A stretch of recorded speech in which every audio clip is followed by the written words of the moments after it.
5 چیزوں سے پناہ مانگے۔ پہلا، اللہم انی اعوذ بک من البخل، اے اللہ میں تیری پناہ مانگتا ہوں بخل سے، کنجوسی سے۔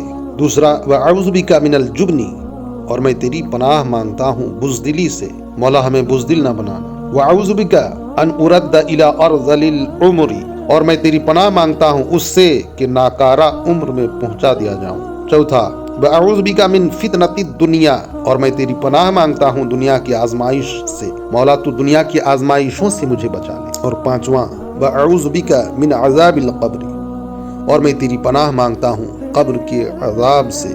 دوستو، ان 5 چیزوں کو اپنی زندگی کا معمول بنا لو، 5 دعائیں کیا کرو، پناہ مانگا کرو، مولا ہمیں عمل کی توفیق عطا فرمائے۔ انشاءاللہ حیات باقی رہی تو پھر ایک نئی ویڈیو کے ساتھ حاضر آؤں گا۔ اس طرح کی دینی اور اچھی ویڈیوز بر وقت پانے کے لیے مجھے فیس بک، انسٹاگرام اور ٹیلی گرام میں فالو کریں۔ میرے یوٹیوب چینل روحانی غذا کو سبسکرائب کریں، بیل آئیکن آل پر پریس کریں۔ خدا حافظ، فی امان اللہ، السلام علیکم ورحمۃ اللہ تعالی وبرکاتہ۔